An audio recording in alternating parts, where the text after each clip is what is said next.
absolute tiz before.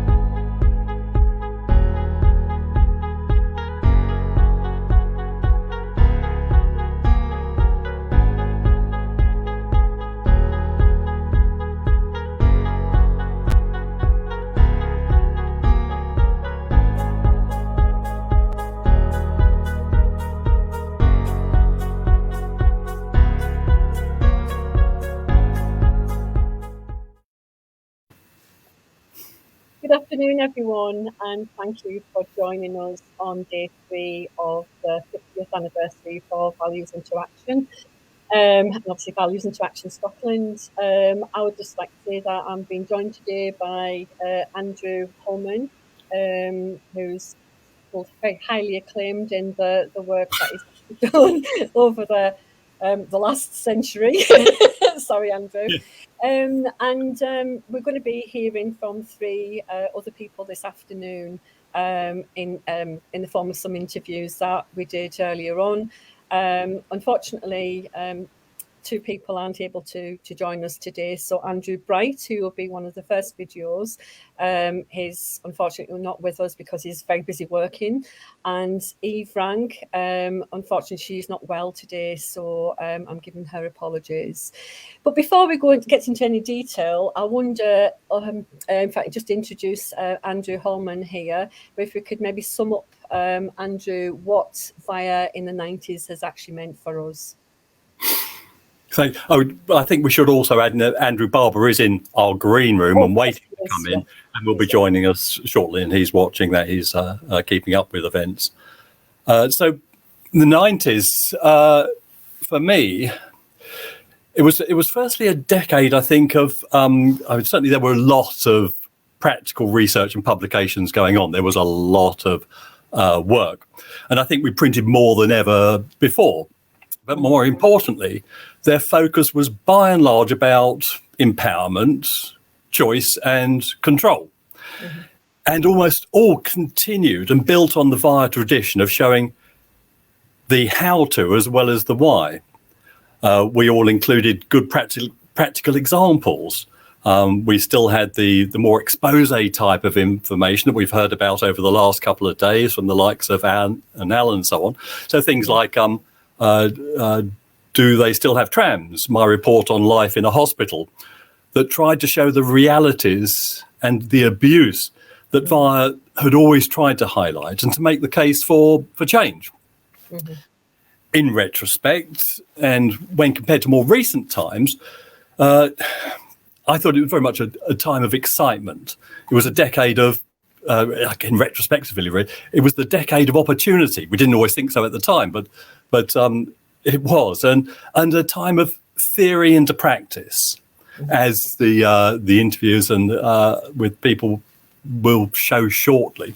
It was the age of empowerment for many, and it sounds silly now, but we had to promote things like one piece of work was the right to grieve. I remember people whose parents died being moved into hostels without an explanation from anybody that their last carer, their mother, had died, and she went straight. I remember one woman, she went straight from the day centre to a hostel instead of going home as normal, and wasn't allowed to go to the funeral. Didn't know what had happened to her mother. Wasn't told.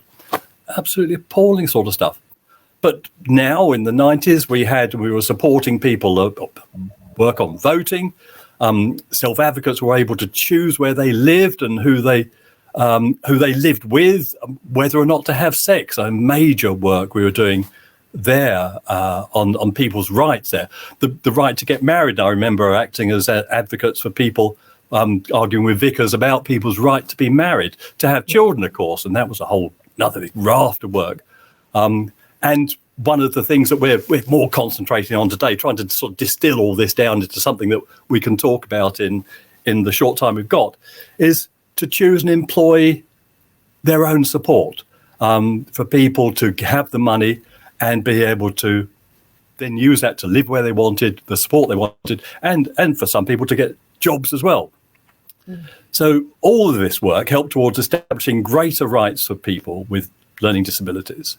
For example, the Labour government's Valuing People strategy tweaks to various laws, and of course the UN Convention on the Rights of Persons with Disabilities that I'm still working with the UN on today. So much going on, Liz. Yeah, absolutely. I totally agree. It was an exciting time. Sorry, I'm getting a lot of feedback here. So yeah, it was a really, really exciting time. There's a lot of stuff going on. And I remember when I first became involved with VIA, that was in the mid-80s, and Stella Morris was one of the was working as a national development worker way back then, supporting local groups to campaign and drive change in the local areas. I became a committee member for a number of years, and I really can't remember for how long because it's such a long time ago.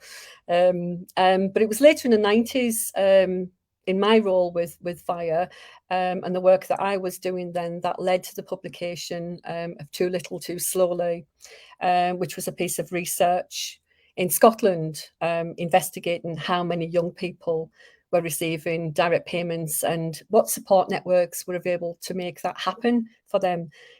Needless to say, there wasn't an awful lot happening for young people then. What I mainly remember of the 90s, like you say, Andrew, was the work around choice and control and direct payments work, and everybody looked to VIAS for that information about how to go about it. It was like really seen as like the place to go to. Some of that obviously we'll be listening to and hearing directly from those people that were directly involved during that time in the videos.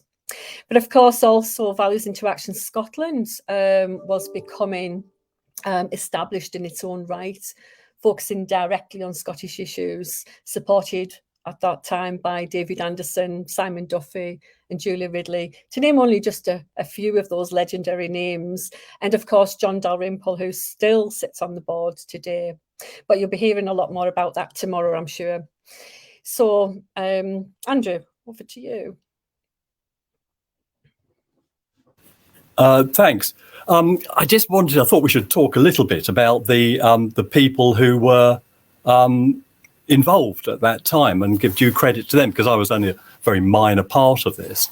So there were many people obviously volunteering, supporting and working for Values into Action, and we need to acknowledge the 90s, the major contributions of the directors, Steve Dowson, Jean Collins and Catherine Bewley, of course, and then committee members such as yourself, Liz, Bill Puddicombe, Helen Langley, and other staff with and without a learning disability, people such as Mark Drake, who's sort of sadly no longer with us, who was unfortunately sort of the cuts had a catastrophic effect on him, but also Andrew Bright, who we're hearing from, and Eve Rank in a minute, Tony Ryan, Mark Brooks, and a great many others that too long to mention, but we owe all of them a great debt, I think, Liz.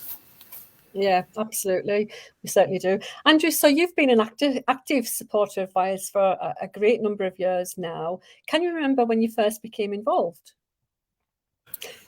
Yeah. Yeah, it's like reminiscence therapy, this really, isn't it? I've been a member since the late 70s, since early before it started. And at that time, I was an activist for deinstitutionalisation whilst working in the health service in Plymouth, helping set up local short-term care service. And there, I wanted to set up a service that I wanted to move away from the notion of respite care and set up a service that was more positive for people, that they could choose to come to themselves because they wanted to come. So we did things. So we listened to what people wanted, and we had, say, for instance, Wednesday evening swimming clubs, weekends away camping or sailing, and people actually positively opted into the programme, which served the purpose of giving parents a break, but also, more importantly, I thought, enable people to have a more active, inclusive life themselves. As we heard on Monday, mentioned in the session on the 70s, an inspiration for me at that time, and if I had somebody whose work I so much admired, when I met her and worked with her, was Maureen Oswin, and her work on closing the long stay institutions for children, was just inspirational, that we could actually do that. We could actually close down a whole section of these health institutions. Was brilliant. For some weird reason at that time, I was voted chair of our local COSI, the union branch, the nursing union, and found myself a very lone voice at conference when I was advocating hospital closure and move into the community in the 70s. And there was a barrage of fears of job cuts, which Alan Tyner Monday talked more about, but more in friendship and support during that time, as well as what was crucial was the information from VIA. Was a sort of a friend and power to my elbow when sort of other people around me, there was nobody else around me who I could talk to. These people made you feel less alone in those times. Yeah, absolutely. But then you were able to get very practically involved with VIA in the 80s, I believe. Yes, I moved up to Hampshire, so it was in the 80s, was closer, and there was a new law that looked at enabled FE colleges to set up courses for people with learning disabilities who wanted to go to college. So that was a really nice work to be involved in, looking at self-directed learning, for instance. So students who are coming to the course were able to we helped identify the support or the knowledge that they wanted to gain. So like people who were leaving care, for instance, often wanted to learn more about independent skills and traveling independently and cooking and so on. We were able to do that. And so had programs that allowed that very practically to happen. But also I was close enough to London to start going to VIA meetings and helping organise on various committees. And indeed, I think it was the first time that some of the work I was doing was published in Steve Dowson's An Ordinary Day, which takes me back an awful long time. Yes, it certainly does. But I suppose all that was setting the scene that we're focusing on pretty much today in the 90s. Yes, and that time, for me, I was studying at Bristol University and meeting people like Linda Ward and Oliver Russell, huge supporters of values interaction. And they certainly helped me contribute more to VIA and base my work in all of this knowledge. So, for example, the next big project I was doing was in Cambridge, supporting, particularly supporting teenagers to move from hospital or into their own home as part of the Care in the Community demonstration programme. So this was a national programme looking at informing the Care in the Community Act and about how people could do it as practical examples. And so we were working there with people like Ken Simons and so on. But it enabled me to be very active in VIA at the time. As you say, Stella was in Cambridge at that time and supporting local groups. And so we were able to work there on progressing all this. And as I said at the beginning, sort of, making things actually happen on a wider scale, which was lovely.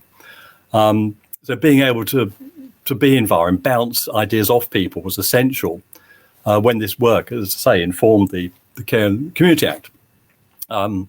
So as an example, I mean, perhaps a small one, but that meant a lot to people at the time, was the terminology.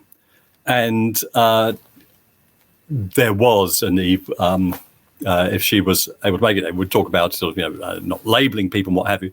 But we certainly, and there was a loud voice to stop using mental handicap. And so we were able in the legislation to change that officially to learning disability. We wanted, and I argue for learning difficulty, but that was already nabbed by educational legislation, so we had to use learning disability. So we did that, and that changed, and that was nice. So that was my first real experience there as well, of having a direct impact on the law and changing policy at that level, and seeing that was actually possible. Which then led on to wanting to do it again. So more importantly, that enabled support to be properly organised for the growth we saw in community living with individualised support, that whole act. Yeah, that's absolutely massive, isn't it, Andrew? All that going on at that particular time. How practically did that show itself? Do you feel that moving forward during that time? Well, I think it meant we could really capitalise on the work of Wolfensberger, O'Brien, Tyne, and so many others for VIA, the 70s and the 80s that we've been hearing about, but who are obviously still involved and active in our time. There were always managers I worked with who were managers who were unable to do things unless it was very much official policy as opposed to what was right. And I had to sort of battle with them. I found for whatever reason, I was usually given a fair bit of leeway to propose and manage support in these new and innovative ways of listening to people, listening to what they wanted, and structuring the support along those lines. As Alan Tyne mentioned on Monday, we seem to have far fewer restrictions in those days than we have now with a lot of what's happening. Yeah, absolutely. It certainly felt that way as well, even in Scotland at that particular time.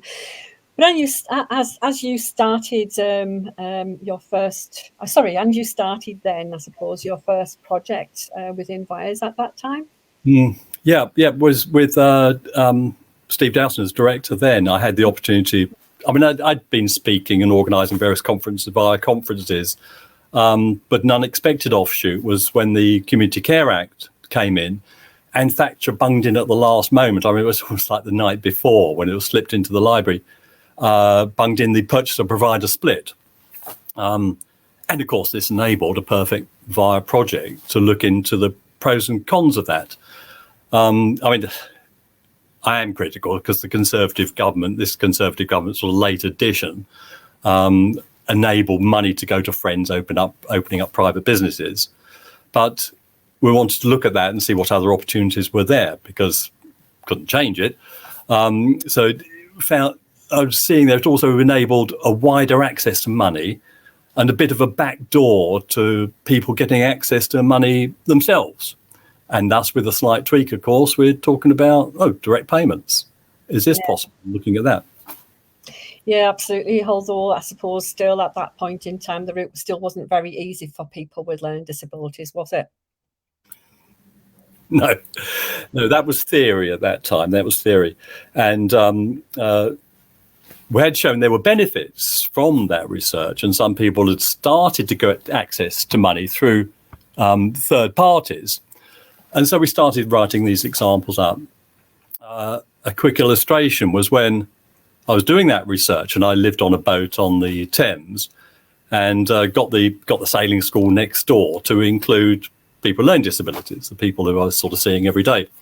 And so a couple of those who I knew took to sailing, and as you do after a session sailing, you go into the yacht club and into the bar and start talking about sailing over a pint.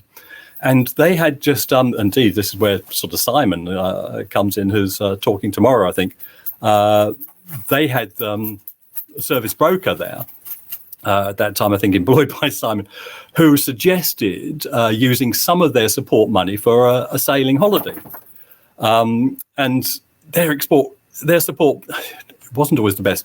It was always expensive and had an unfortunate reliance on agency staff, which made it even more expensive, but lower quality. So anyway, one of the pair also had a small amount of damages to spend as well, because this was after a court case that showed his service had been liable for the burns he suffered being lowered into a bath that was too hot for him. So one just can't imagine that happening. But he was given not a huge amount of money, certainly far less than I would have demanded if it had happened to me or wanted. But anyway, the closing remarks of the judge were about perhaps should have a good holiday now, if nothing else. So we combined these monies that were pretty easily available and looked at costings, and straight away we upped the holiday. We were thinking about a week away somewhere as sort of on a barge or whatever. And we did that, first of all, to see that we all get on. But then we upped it from a week away in the Med to actually saying, well, look, we've got more than enough here for 2 weeks in the British Virgin Islands. So, I mean, I was a volunteer and I got a friend acting as a volunteer to go with me. So we had sort of plenty of money left over for some rum. And although the company, the service, they insisted that we take along a paid member of staff. And first, we couldn't find anybody. We couldn't quite understand. We were asking all these different staff groups, would you like to come for 2 weeks in BVI sailing? And I think it was an advocacy group that said that worried about the stress of this for staff members. And I said, well, we're sort of not really going for stress. If we go onto one beach and have a rum cocktail, and then it's stressful and we want to move to another beach, then we will. But what we managed to find somebody when we eventually agreed what the issue was that, which shows rather how sort of institutionalized they were, was that they were worried about not having a day off. And so we had to drop the member of staff off in Tortola so that he could have his days off, and then he came with us. Oh, wow, that's pretty incredible, isn't it, really? But the lengths that you have to go to. But yeah, I'm just wondering, I mean, how do you feel all of that? That actually, how did that actually progress the direct payments at that time? Well, of course, I mean, it wasn't advocating sailing holidays in BVI for everybody. What I hoped it helped was some people to think more laterally, moving from traditional responses to more imaginative options. And we saw many of those imaginative options starting to sort of to happen, so that people could employ staff in different ways, or indeed like that.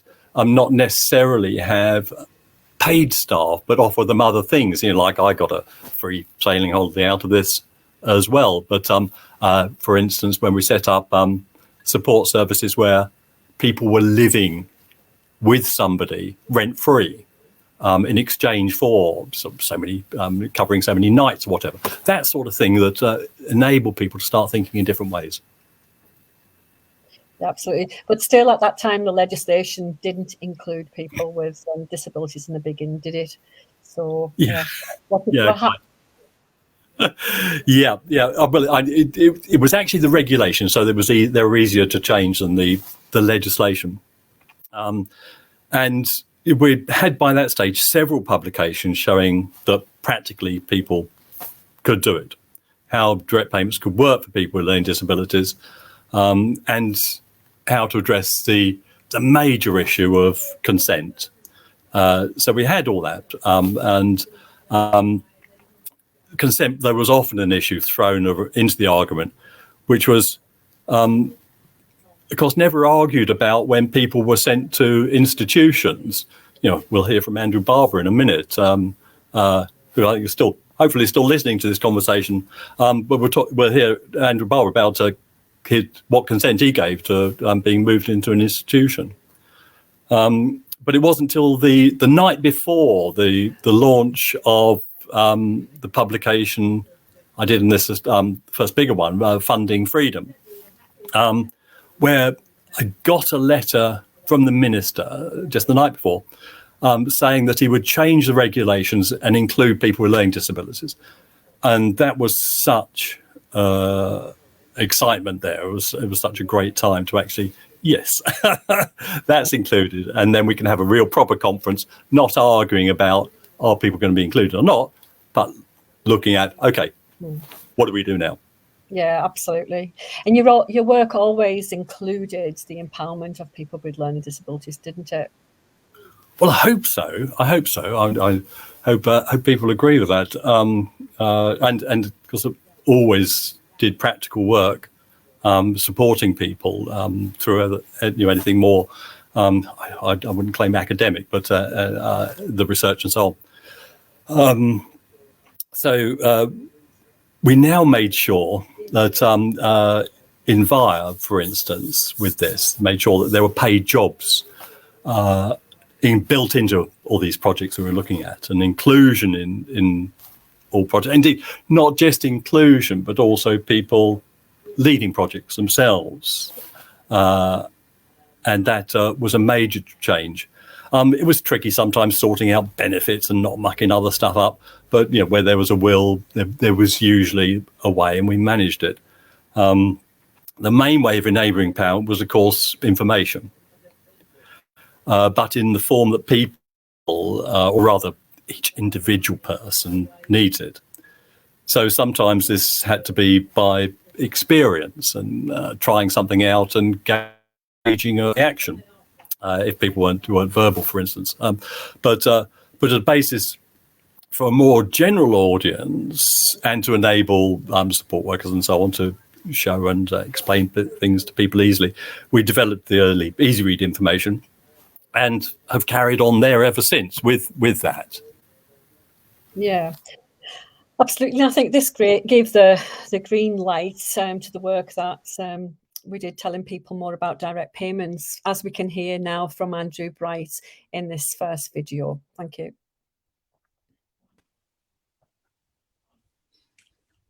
So Andrew, good to see you again. The two Andrews back together here. I know, the A-team reunited, eh? But remind me, because this is like reminiscence therapy for me. When did we first meet? We met, I think it was 1997. I'm trying to remember the month. And I think it was around, I think it was around the fact that I had just finished working for People First in London. My funding had come to an end in People First London. And I saw that there was this vacancy, this role in an organisation called VIAS Interaction for direct payments information worker. And I thought that was right up my street. That sounded really interesting. And I knew a little bit about direct payments, but not a lot about it. So I applied for the job. Yeah. And I remember it well because I came to an interview on the Friday at Bethnal Green. And I think I was asked to do a presentation on something I was interested in. And I remember it because you mentioned it at my wedding. And a fascination about space. And I think it was Star Trek. Yeah. And I did that as a presentation. I'm still fascinated about space, by the way. Good. And so I did that. And I think there was going to be an event happening for People First in Scotland on the Monday after the interview. So if I remember rightly, I had the week, it was decided that you were going to offer me the job. I think I had the weekend to study up on direct payments. And I think I then travelled to Scotland, I think, for the first presentation that we were doing, because we were doing it, I think, to self-advocacy groups on direct payments. We were running a road show. Yeah. And I did that. I can remember the very first time you used the equipment, because I can remember doing the presentation, and I don't know whether we had a OHP or a projector at the time, but I was very calm. I think that was the first time we had one of the new projectors that you plugged into the laptop, because we'd developed that presentation, hadn't we? Perhaps talk a bit more about, but yeah. So this was a new projector that we'd bought for the project, and there you were, plugging it in and using it for the first time. Yeah. And was there a hitch? Was there a hitch with the projector or something? Well, I seem to remember it then overheated. The fan stopped working, and all the smoke started coming out. And I was so focused on getting that presentation across, I just turned around and saw you thinking, oh, what am I going to do? What am I going to do? The projector. I seem to remember I was panicking far more than you were. You were the cool guy there, kept a cool head, and just went over, because we had the slides as a backup, the overhead projector as a backup. That's right. And so you just calmly went over to that, and I was trying to put this fire out in the background. and was Deborah with us at the time, or did no, Deborah I think I was supporting you then, because we then recruited Deborah, and perhaps we should say who Deborah is. Deborah Quartermain was my supporter at the time in People First, and she came along and became like a supporter to me in the direct payments work. Andrew? Yeah.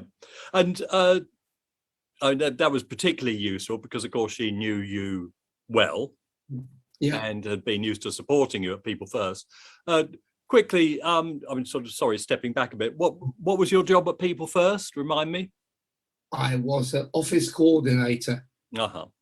And of course, I think this was the first time, I know this is the first and only time I'd ever been interviewing somebody when they brought their skills of talking about space and Star Wars to the interview, which is what got you the job, that you were so good in giving that talk. I've still got the Mark 1 phaser. Lovely. Oh, that's brilliant. So we developed this talk, and then for you to go round, as you say, talking to groups. I can't remember, what were some of the places we visited, or you visited, because you went off on your own after I dropped out, didn't you? I'm trying to remember. I think we went to Swindon. Yeah. We went to to Northern Ireland. Did we go to Northern Ireland? Yes. Yeah, we did that. And he said Scotland there, and I think we go to others in Manchester and the northwest there. Yeah, and we yes, I remember being on a train with you, traveling somewhere. I'm trying to remember where we travelled together. We travelled on the train and had a meal on the train, and I was trying to remember where we went. Yeah, I can't remember that one. We were going all over. We were travelling everywhere. Yeah. And how do you think the talks went down? I think the talks went really well. I think it was good that you had someone with a lived experience of having a learning disability as part of the team there. That really gave some dynamic to the actual working of the team, the A&A team together with the support from Deborah and later on worked really well. It was good having that team. I've realised now, being 50 years old, and I've actually always continued to promote the fact that when we're doing something like direct payments, or we're promoting something that's really important, it's really important to have that person with a lived experience as that extra bit of magic to the team, because they bring that extra bit of magic, as I did my experiences of support services and why direct payments was so important at the time. So I guess led on to me doing the Bright Enterprises stuff later on with the conferences that I did with Pavilion, was because of that experience you taught me. You taught me a lot. You shared with me a lot about your experiences as a trainer, your knowledge of direct payments, which enabled me to carry on carry on the fight and carry on promoting it. I remember having conversations with Simon Duffy around individual budgets and direct payments and what the differences were. I think I had conversations with you on that. And of course, Simon Duffy is also presenting one of the decades. I think he's doing the noughties, so he'll be after us in this sequence of talks that we're doing for the anniversary. And of course, as you say, a shared anniversary there, because you're 50 years old as well. Yeah, so, as old as VIA. As old as VIA, yeah. Lovely. And of course, this work was based on, I'd done the work on funding freedom, the book, the first publication there. So we were able to use quite a lot of that and the examples of how people were using it when we made the Making Your Move video, showing people different ways of choosing how to live and how to get support and how to sort of be in control of your life. And I think were the talks that when you did them, did we have the sort of the practical example there where you get people from the audience to sort of get a pretend direct payment? Yeah, and I'm trying to remember how we did that, because we involved the studio audience in that, didn't we? And yeah, I'm trying to remember how we actually did it. Well, I think we were playing characters, didn't we? Yeah, that was it. So we got somebody to play the town hall, so as in social services. Yeah. And they were often a bit cautious about what was happening. Yeah. And then we had obviously somebody who wanted a direct payment, and then we had a support worker as well. And I think there was somebody else. I think there were 4 roles in it. And I certainly know that when we did that for a long time, that we did that in the international conference in Seattle. I loved Seattle, by the way. Sorry? Seattle, I loved the idea of going to Seattle with you. It was brilliant. Yeah. What was that? 2000 and... It was 2000. 2000. It was a year before I got married to Jane. Right. Yeah.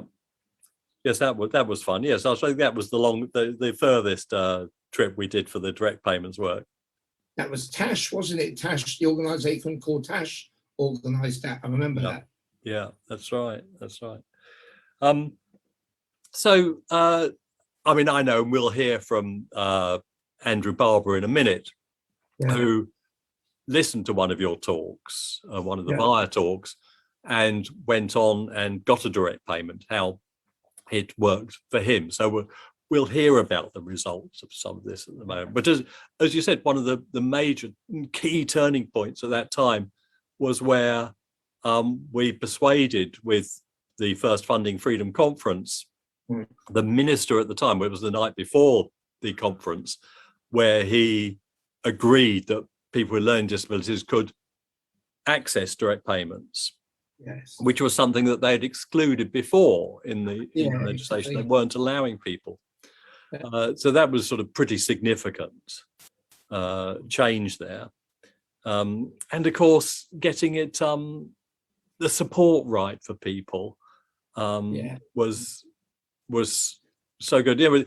I think in many ways there were they were good times, and sometimes those with austerity afterwards, with cutbacks, things haven't been quite so good for people.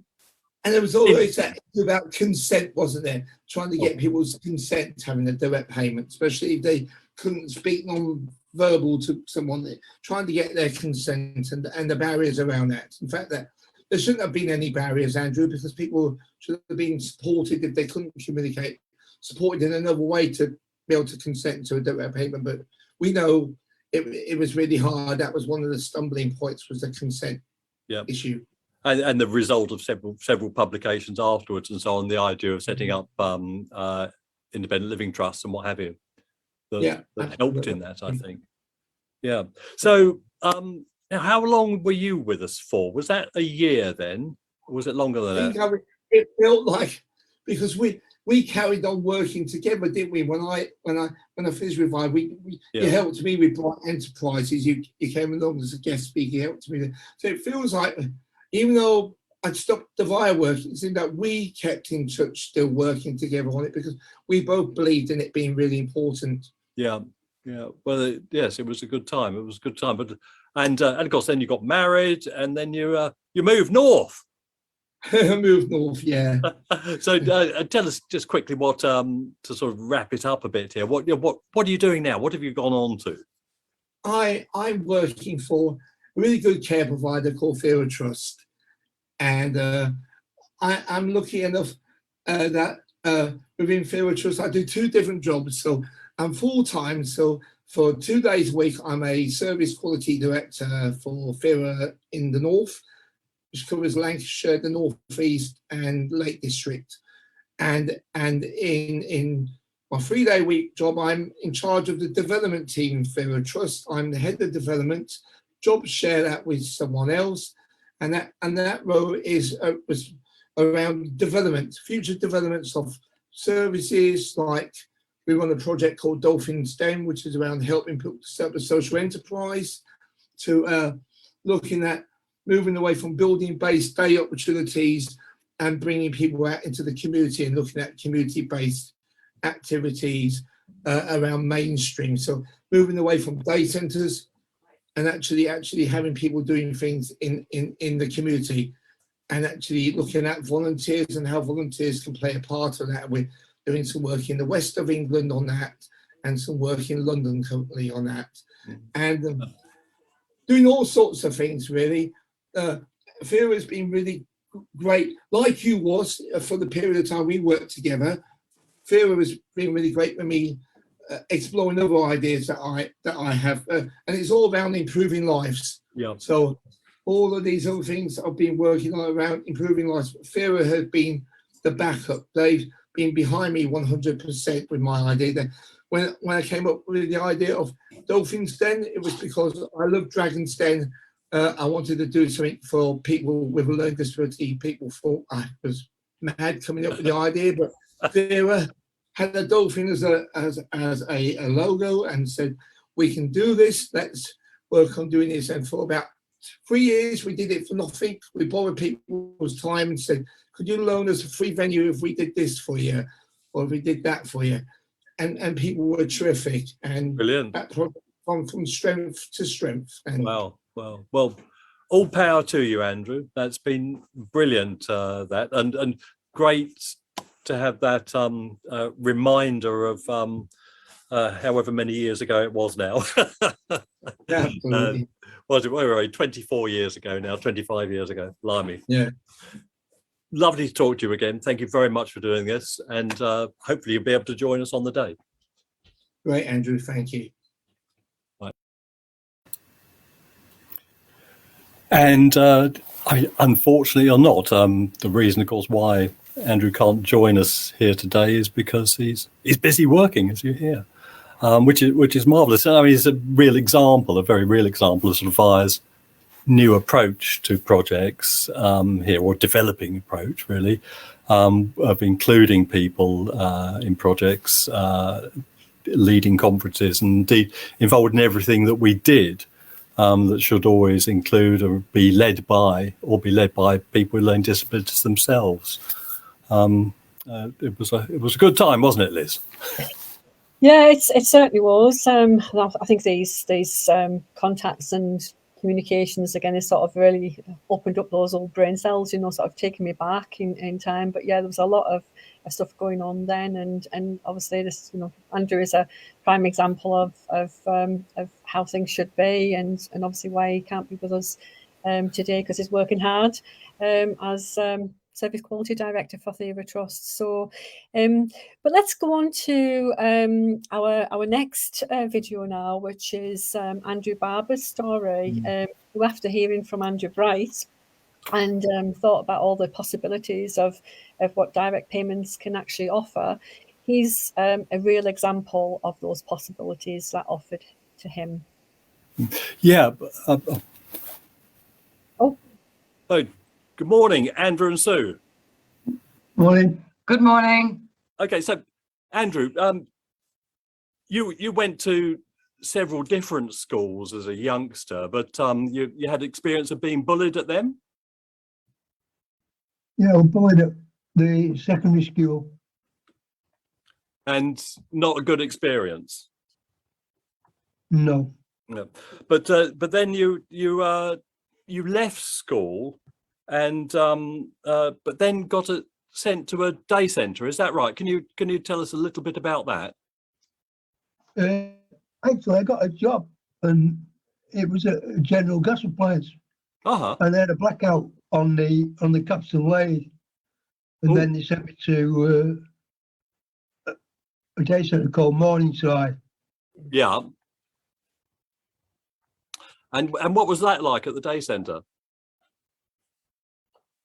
I would put it down as cheap labour. Right.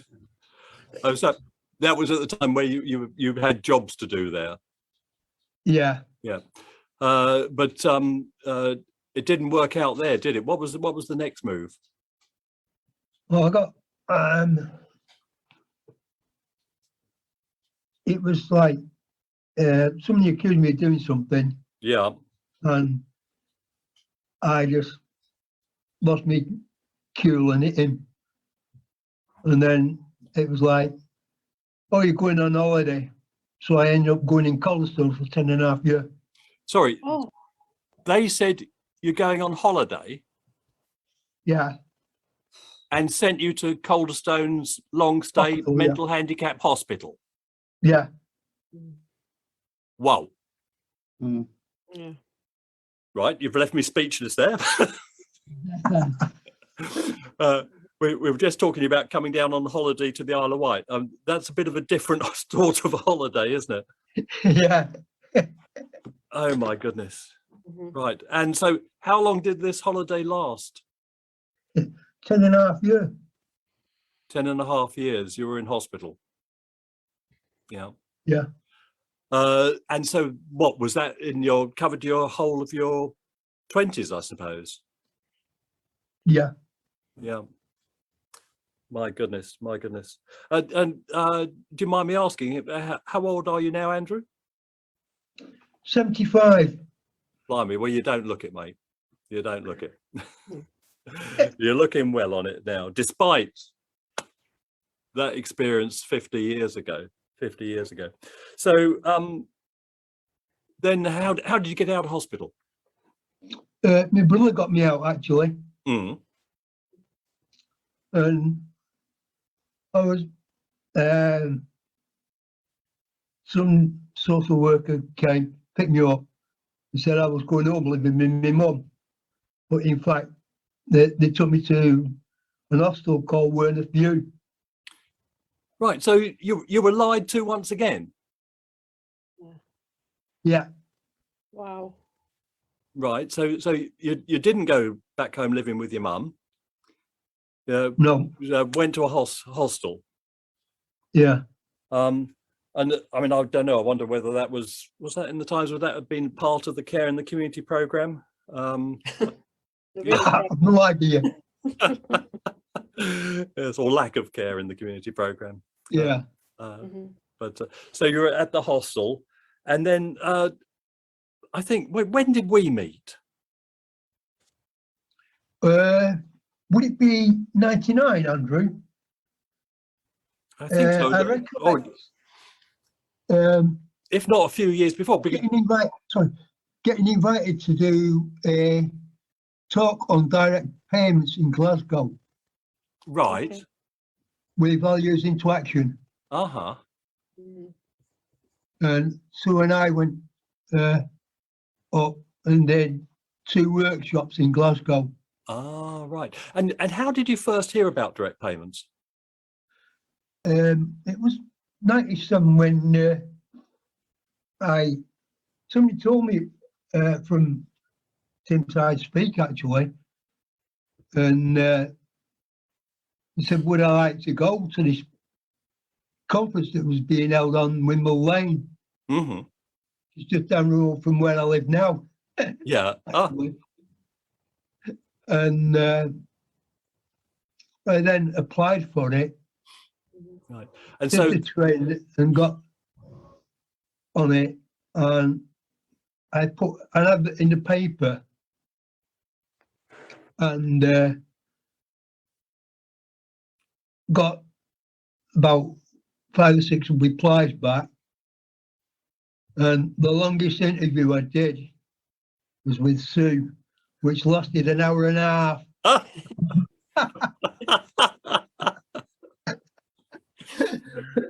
You just clicked. Yeah. So, brilliant. So that that will have been one of the talks that Andrew Bright did, I think, there when he was travelling around the country. Yeah. So that's brilliant. That sort of ties it back in with the Values into Action work that was doing. And then, as you say, you were actually went into other conferences that we did. Yeah. And talked about yeah. different parts of the country. But as you say, you interviewed the person sitting beside you there, who's been remarkably quiet in this interview. So, Andrew, so how long ago was that you first met Sue now? Did you just say, was it 23 years? 1999. My goodness. And you've been together ever since? Yeah. Well, that is remarkable. And tell me why you, both of you, why you both clicked. What did you have in common? What sort of sparked this long-term relationship off? I think we both had similar interests, like music and things like that. Yeah. And airplanes. We were talking about Concorde for ages at the interview, weren't we? Yeah. And then Johnny Cash and just everything. And it's the only interview I've ever been in my life, including this one, no disrespect, where I actually forgot I was in an interview. Completely forgot. Yeah. I was just chatting with somebody, I forgot. And then they were turning the lights off in the job centre. But can you please go? All right, yeah. So there you go. And you've not stopped chatting to each other for the last 20 years? No. Pretty much every day at some point, don't we? Yeah. That is wonderful.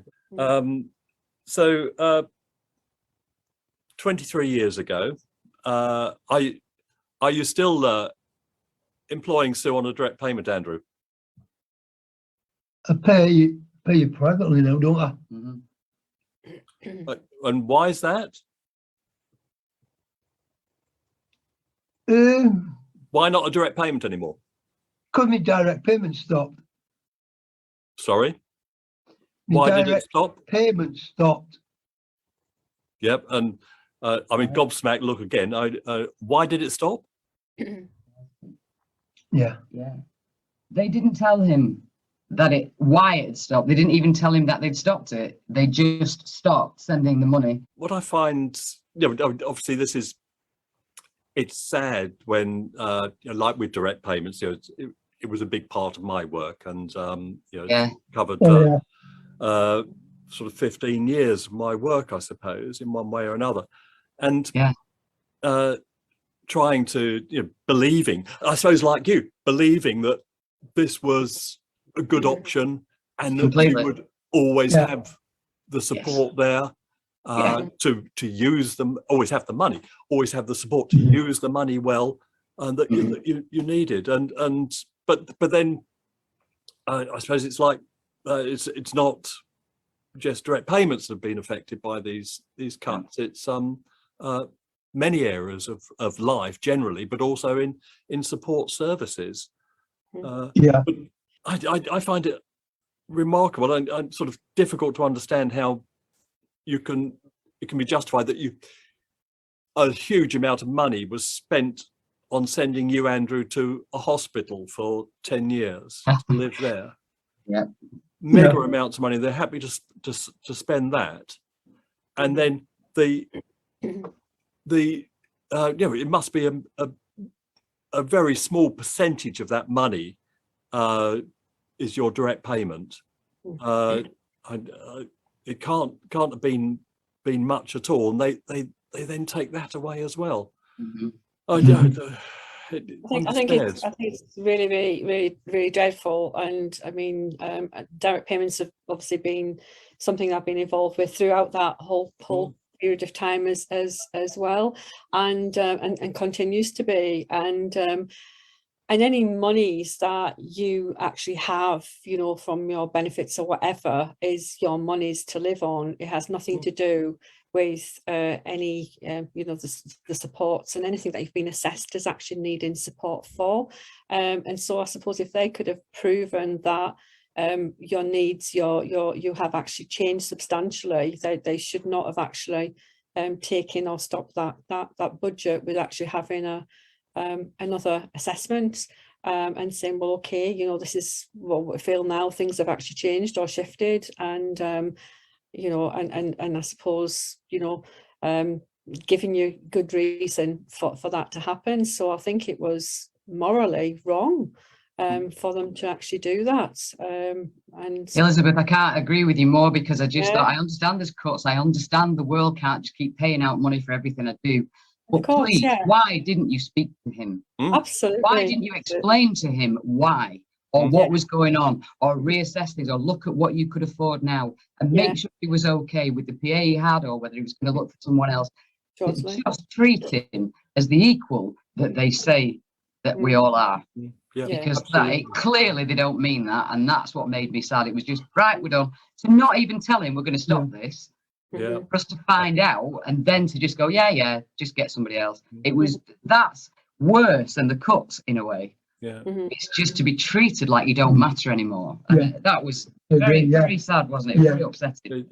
But it's a very sad theme of your experience with services here, Andrew, where you've been systematically lied to or not told what's happening. Again, all the way through. And it's so fortunate that you found each other, and you're still there, Sue, and Andrew's got you. And we'll perhaps talk after this about I want to know whether you still, when's your money run out, Andrew? Perhaps I can ask you that. Have you got enough? Yeah. You're okay for the moment. Okay, we'll talk more if if that changes. We cut the hours significantly so that we could do it. Okay. Are you still involved, Andrew, in kind of like the movements and around direct payments and promoting that? And what are you doing right now? Well, actually, I don't think that around here there's anything going on about direct payments anymore. Right. I don't think there's anything going on. Right. So is there no People First group there now? Oh, yeah. Oh, so do you still do anything with them? Yeah. I've got a committee meeting tomorrow. Oh. So you're still active? Yeah. And involved in the movement? Oh, that's brilliant. I do the Shadow Partnership Board and the Partnership Board as well. Oh, wow. And your experiences there must be really And I'm useful. also involved with GM Gold. With what, sorry? GM Gold. Getting older with learning disabilities in Manchester, Greater Manchester. Ah, yes. I remember that one, because that was the British Institute Learning Disability, wasn't it? I was I was involved in setting that up. Yeah. Oh, that's a nice link as well, that you're that's still going. I'm amazed. Oh, that's brilliant. Yeah. And that you're involved in it. That's really nice. Yeah. Oh, that's good. So how does the future look, Andrew? You're not thinking of sacking Sue anytime soon? Mr. Tyler, you can No, I'm not. Good. I'm not surprised. And Sue's not thinking of going anywhere soon? No, not a chance, no. That's brilliant. That's, Could I ask you? If it works, don't fix it. Yeah, absolutely. Who's that? Yeah. Which actually leads me on to a question I have for you, Andrew. Sort of whisking you back to when you were having the interview, and I suppose reflecting sort of where you are today with Sue. What would you say are probably the most important qualities of having a good personal assistant? Respecting each other. Mm-hmm. Yeah. Mm-hmm. Yeah, because obviously that's been the magic. And keeping me independent. Keeping your independence. Yeah. Yeah.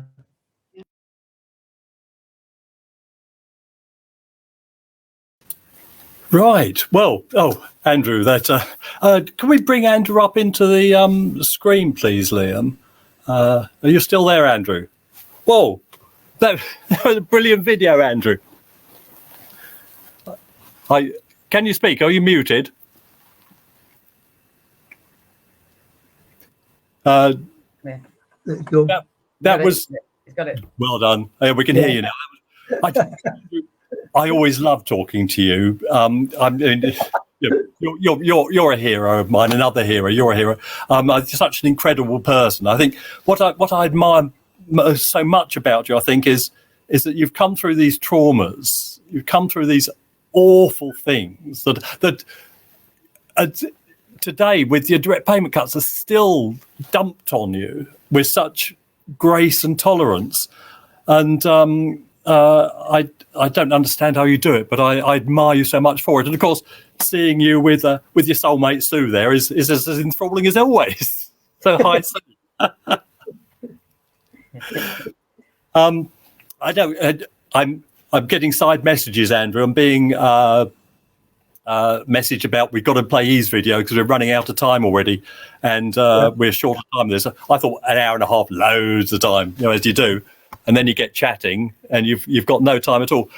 Do you want? We've got questions and answers after E's video, Andrew. Can you hang on till then and answer any questions? If anybody's got questions for Andrew particularly, you'll be able to answer them. Yeah. So let's get cracking on with Eve's video then, if we can, Liam, and we might cut you short a little bit. Both. Perhaps should we first introduce ourselves? I'm Andrew. And I'm Liz. And I'm Eve. You were coming in there. I'm into a sort of a long history with values into action there, that, as we'll have seen over the last 2 days of this conference, what this video is for, of VIAS drive to enable empowerment, to empower people, and enabling people to have a voice that's listened to. And sort of course, those links into the self-advocacy movement and supporting the self-advocacy movement was terribly important. But can you tell us a bit about your early history using services and how that sort of linked into self-advocacy? Well, I attended the Peterborough Kingfisher, which is based in Peterborough at the Griffith. Wasn't really doing much there, sitting on bombs and whatever, and it wasn't. And they came up with the idea that they would open like a satellite version of the Kingfisher Centre where we would be doing cooking and we would be doing this and that and the other. But it wasn't really evolving really. And I actually got fed up of that. I decided that I wanted to go on the mainstream course and do business administration. And I thought to myself, how the hell am I gonna get around this? How the hell am I gonna do it? I didn't want to go to Peterborough because if I went to Peterborough, they would lump me back into the special education courses for people with learning difficulties.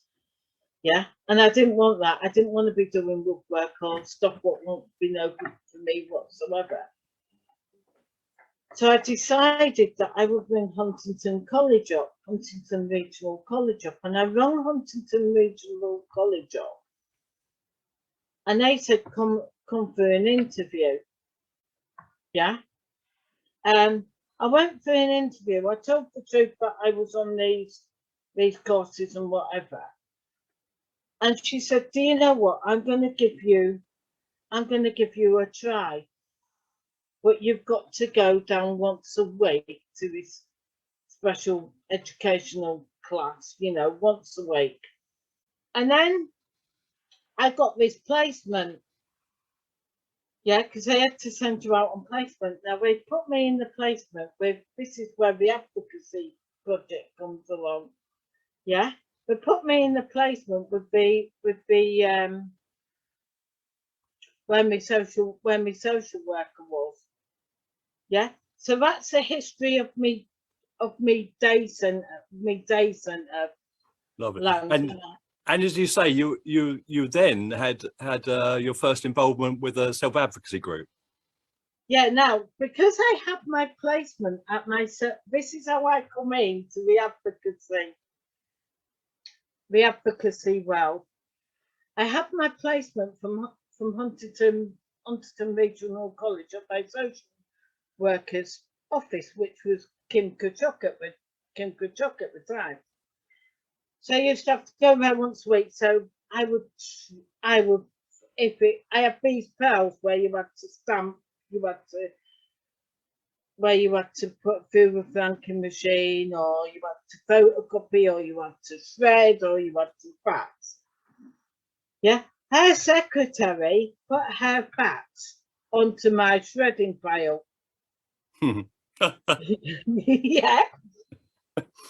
She was looking all over it, and she goes, "Have you seen so and so?"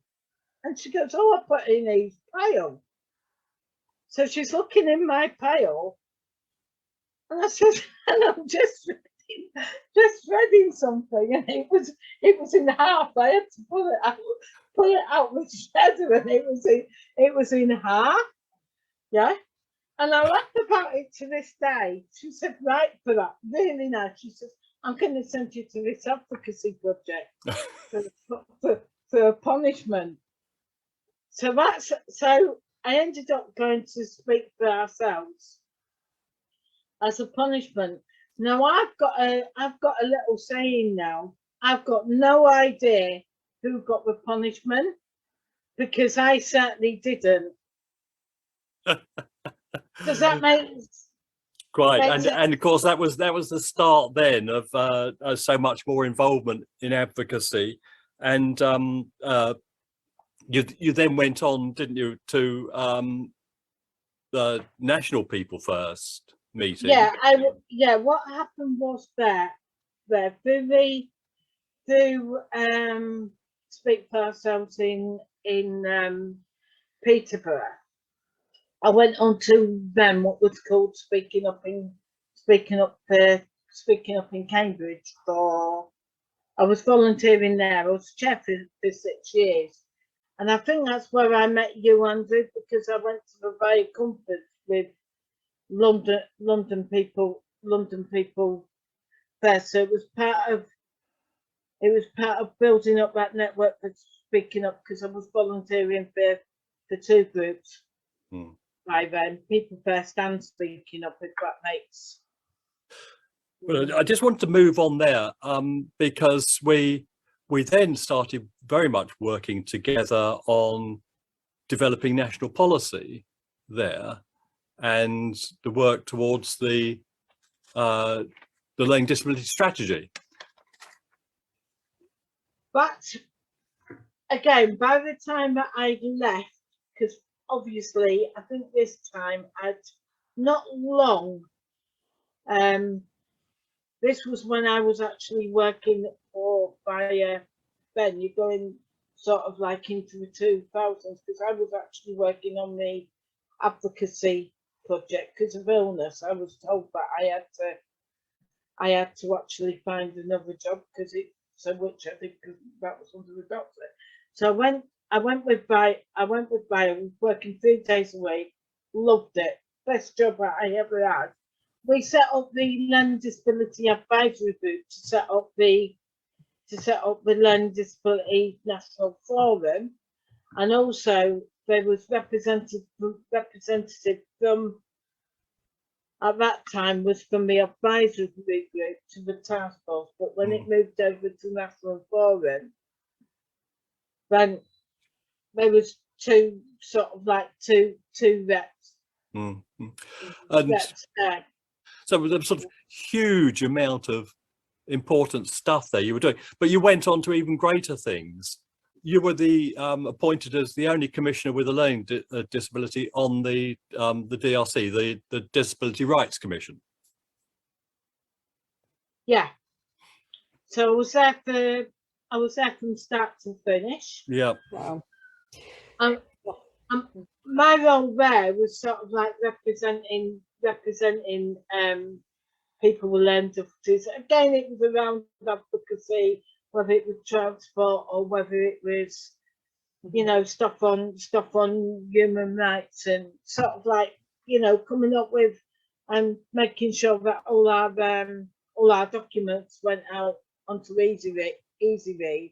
I was thinking about, sort of being involved in that particular program of work, what you were doing, what you were actually developing at that point in time as well, with Mark and Joe and everything. That it must have been a very, very proud moment for you to, have. Yeah, it really was.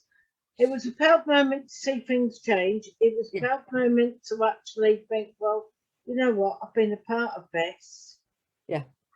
And now I'm actually working, I'm doing a project that I feel valued, that I believe in advocacy, and I'm giving other groups the chance to become whatever they want to be.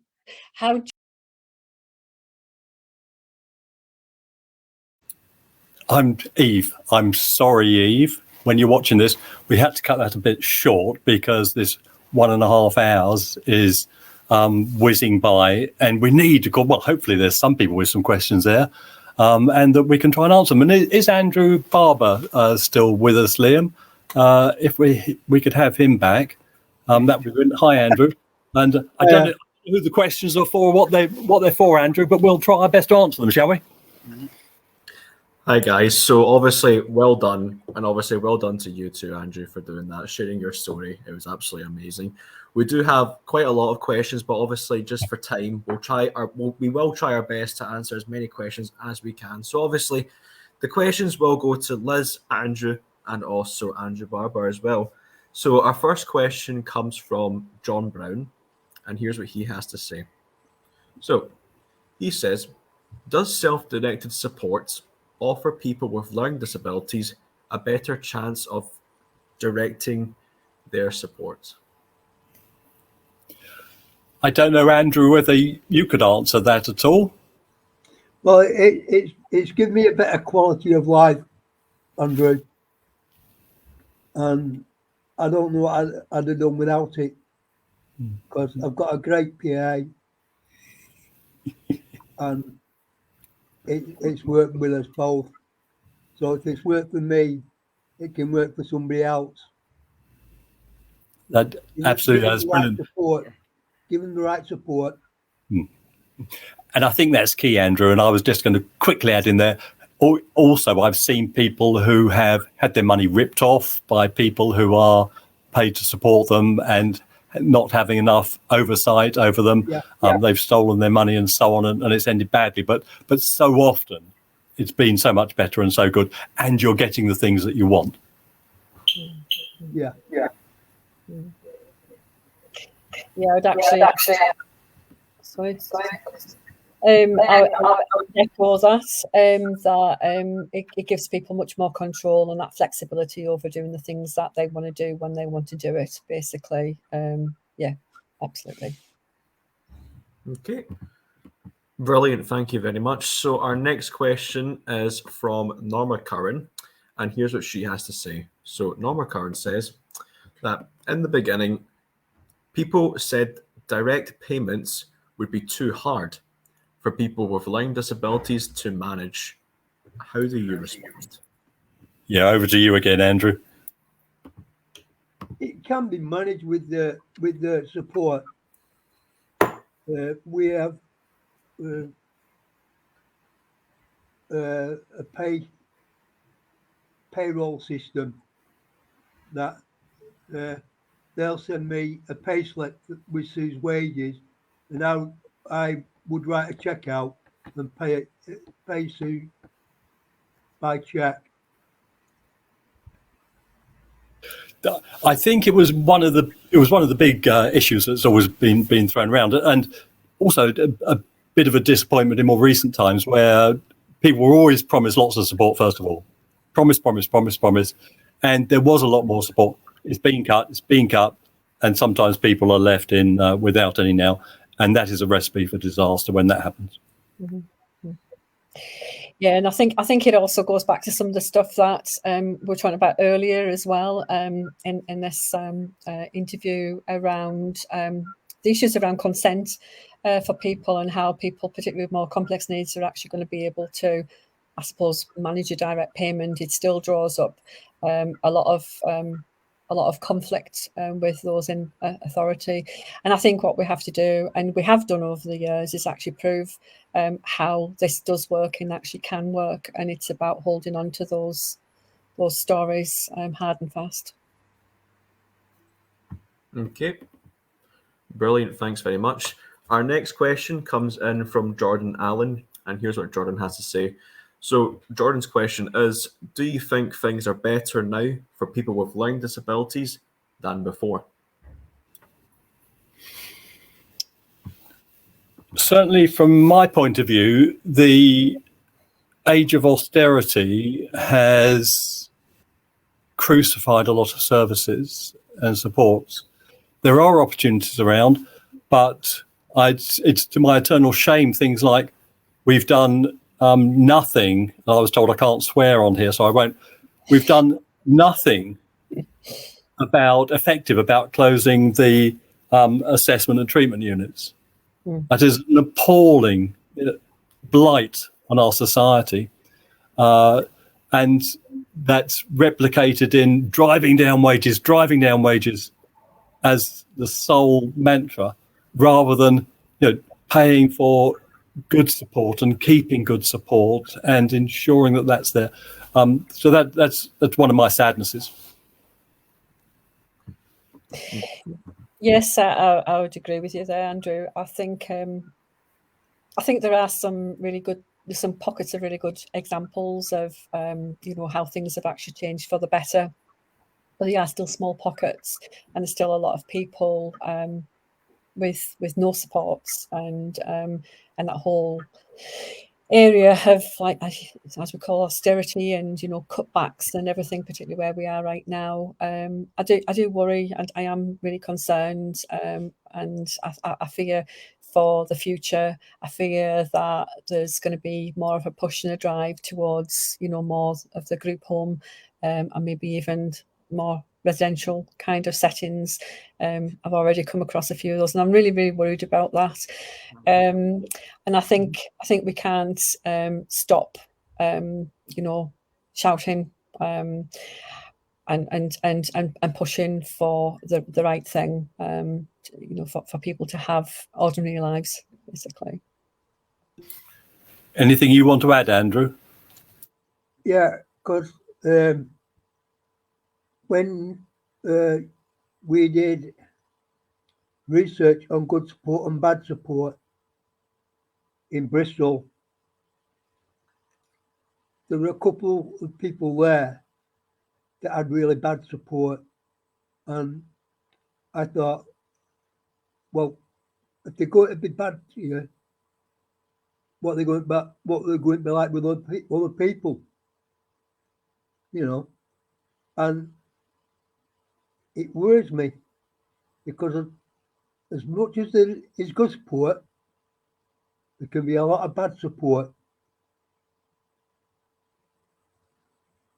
I just want to finally add in to this question, one of my, which I'd be remiss to not mention, is one of the people I would dearly have loved to have included in the video today, who used to work with us, had his support cut, and that support included helping him with his medications, and he died as a result of medication complications. He died because of the support he had was cut. And these are people, I mean, like you, Andrew, who, fortunes were spent on locking you up in institutions and not less supporting you in the better lives that you want in the community. And that is to our shame. Okay, thank you for that question. Our next question comes in from Davey MacDonald, and he says, why are there so many people against people with learning disabilities getting a direct payment? Shall I go? it was mentioned the other day by, was it Alan Tyne? I can't remember. There was in the campaigning movements a barrier, a slight worry from campaigns for people with a physical disability, that they felt often, it was often said and often expressed, that they didn't want to join up because they didn't want to be seen as stupid. And that was a common perception and an issue. We worked hard to combat that, and worked hard to join them, and worked hard to work with them, and particularly on things like the parenting stuff. I remember we worked hard with groups there and joined with them effectively. But in some of the centres for support around direct payments, and indeed initially, they were worried, oh, well, these people are just going to mess it up. Therefore, they're going to get the whole system cut or stopped because they're messing it up, and we want it to thrive. Things like that, reasons and excuses like that, which were difficult at the time, but I think have become far less so nowadays. I hope so, anyway. I think we actually showed how people could actually do it, and actually do it really well, and I think there still needs to be that big drive and information around things such as like having those circles of support around individuals that can actually help with that. The management of the direct payment, and making sure that it's actually working well for that individual. As I say, there's still a lot to be done in the area, particularly for people with learning disabilities. And I think the advocacy movement certainly help that moving forward. Brilliant. So we've got one more question from Norma Curran, then we'll move on to the other ones. So Norma Curran has one more question, and she says, did having a direct payment change people's relationships with their support staff? Andrew, how was your relationship with Sue compared to the staff in the hospital? A lot better. I think it goes without saying, doesn't it? We saw a huge change, I think. Yeah. And people knew people, not only knew their names, but knew people intimately. And that was so often an essential part of support, to my mind. Yeah. Yeah. I think as well. I think Andrew, you summed it up there at the end of your video when I asked you the question, what's the, I suppose, the golden nugget of having keeping your PA, and what's really important is, and you mentioned respect, but you hit it off from the very start, and how you went about finding Sue. It highlights, I suppose, having a direct payment and actually having people involved and making sure that they choose who they want as their personal assistant to support them is really, really crucial. And that whatever kind of support people need for people with learning disabilities, and for anybody, it's crucially important that they are involved, and that they ultimately choose who it is that they want to support them. Yeah. Okay. Right. Brilliant responses there. So our next question comes in from David Douglas, and this is what he has to say. So, inspirational stuff from you both. What are the things that inspired you back then, and what inspires you to keep going now?